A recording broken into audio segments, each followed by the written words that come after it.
আসসালামু আলাইকুম। আশা করি সবাই ভালো আছেন, আমিও ভালো আছি। আমার বোনের ছেলে মেয়েরা তো রান্নাঘর থেকে সরছেই না। চুলায় ডাল বসাইছে, ওইটা রান্না করতে ওরা চুলার পাড়ে চলে গেছে। তাই আমরা বোনেরা সবাই বললাম যে আজকে ওরাই রান্না করুক, আমরা খাবো।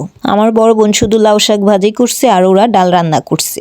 যাই হোক, সবাই খাওয়া দাওয়া শেষ করে তো রাত্রে পিঠার আয়োজনের জন্য বসে গেছি। মানে আমার বড় বোন সেজ বোন তারা নারকেল কুড়াচ্ছে আর আমি গুড় কাটছি। গুড় কাটা শেষ করে আমি চলে গেলাম কিচেনে চা রান্না করার জন্য। যদিও আমি লাকড়ি চুলায় চা রান্না করব না, কারণ এখন ঠান্ডার মধ্যে বাইরে বের হতে মন চাচ্ছিল না, তাই ভেতরের কিচেন থেকেই চা রান্না করে নিলাম। কারণ বিকেলে যেহেতু কেউই ঘুমায়নি, তাই সবারই একটু চা খেতে মন চাচ্ছে। আর এখানে 7 লিটার দুধকে জাল দিয়ে এতটুকু করা হয়েছে। চা খেয়ে তার বেশ কিছুক্ষণ পর আবার এই দুধগুলো জাল দিলাম, সবাইকে 1 গ্লাস করে দিলাম খাওয়ার জন্য। আর বাকি যেগুলো ছিল ওইগুলো দিয়ে দুধ পুলি বানানো হবে। যেহেতু পিঠা বানানো হবে লাকড়ি চুলা, তাই আমার বোনের ছেলের মেয়েরা তো আগে চলে গেছে রান্নাঘরে চুলায় আগুন ধরানোর জন্য। দেখি তোমরা পারছো কিনা। আগে বলছি চিকনটা সবটি দিয়া দাও নাকি? চিকনটা দিয়ে দাও রানি।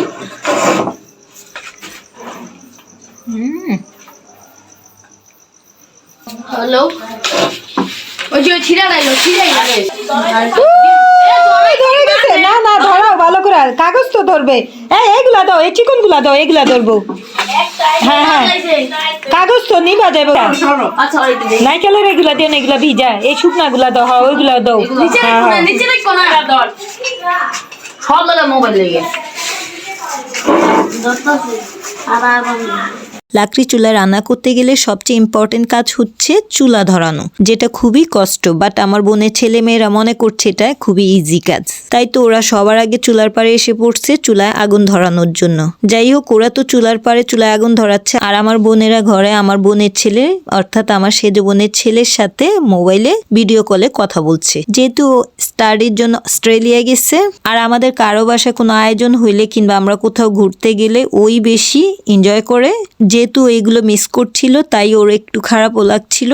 এর জন্যই আর কি সবার সাথে ভিডিও কলে কথা বলছিল। তাই আর কি আমার বড় বোন আবার রান্নাঘরে আসলো দেখাইতে যে ওর কাজিনরাও ওর ভাই কিভাবে রান্নাঘরে চুলা ধরাচ্ছে। যাই হোক, ওরা চুলায় আগুন ধরানোর পরে আমার সেজ বোন এসে পড়লো ভাপা পিঠা বানানোর জন্য।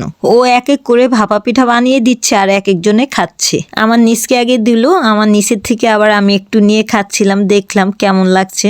যদিও গরম গরম ভাপা পিঠা খেতে আমার বরাবরই ভালো লাগে, তার মধ্যে আবার যদি হয় চুলার পাড়ে চুলার থেকে উঠায়া গরম গরম ভাপা পিঠা খাওয়া, সেটার আনন্দই অন্যরকম। আমার নিচেরা তো রান্নাঘর উঠোনে বসে গরম গরম ভাপা পিঠা খাচ্ছিল, আর এইদিকে আমার বড় বোন মেজ বোন তারা আবার ঘরে বসে অন্য পিঠার আয়োজন করছিল, অর্থাৎ দুধ পুলি পিঠার ময়ান রেডি করছিল।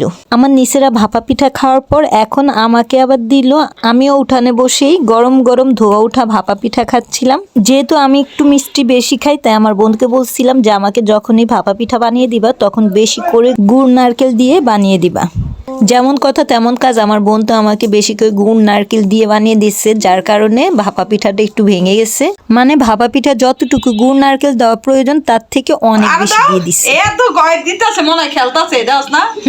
এইদিকে আমার সেজ বোন ভাপা পিঠা বানাচ্ছে, আর আমার বড় বোনের বড় মেয়ে বলছে খালামণি আমিও একটা ভাপা পিঠা বানাবো। তাই আর কি আমার বোনে উঠে ওকে ভাপা পিঠা বানাইতে দিছে। বাট ও যেভাবে বানাচ্ছে, এইভাবে বানালে তো পুরো রাত পার হয়ে যাবে এই ভাপা পিঠাগুলো বানাইতে। আর এইদিকে আমি তো ভাপা পিঠা খেয়ে ঘরে চলে আসছি দুধ পুলির জন্য পুলি পিঠা বানাতে।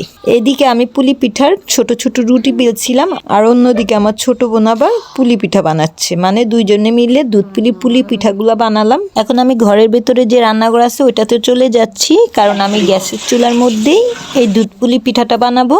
যেহেতু আমার সেজ বোন বাইরের চুলার মধ্যে ভাপা পিঠা বানাচ্ছে, তাই আমি ভেতরের রান্নাঘরে দুধ পুলি পিঠাটা বানাচ্ছি। যেহেতু দুধ অনেক শুকানো হয়েছে, তাই আমি আর বেশি জাল দিইনি, জাস্ট দুধটা বলক আসছে, দেন পুলিগুলো ছেড়ে দিছি। আর এই পুলিগুলো দেওয়ার পর আমি আর নাড়াচাড়া দেবো না, বেশ কিছুক্ষণ টাইম এটা কুক হতে দেবো, কারণ এখন যদি নাড়া দেই তাহলে এই পুলিগুলা ভেঙে যাওয়ার চান্স থাকবে।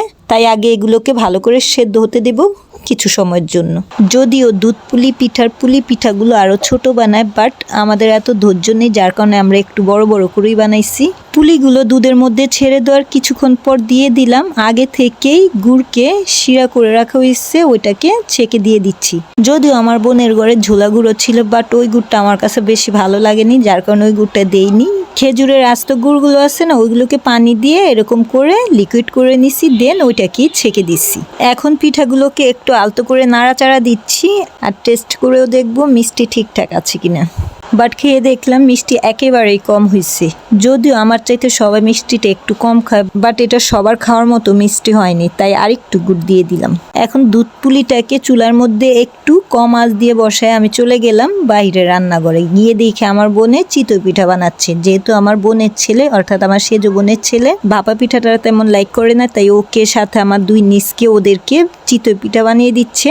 আর এইদিকে আমার ছোট বোনের রুটি বেলছে, আর নিচেরা চিতই পিঠার সাথে খাওয়ার জন্য একটু কলিজা তিল্লি ভুনা দিয়ে দিলাম, ওটা দিয়ে খাচ্ছে। দেন আমি চলে গেলাম ভেতরে রান্নাঘরে দুধ পুলির কি অবস্থা সেটা দেখার জন্য।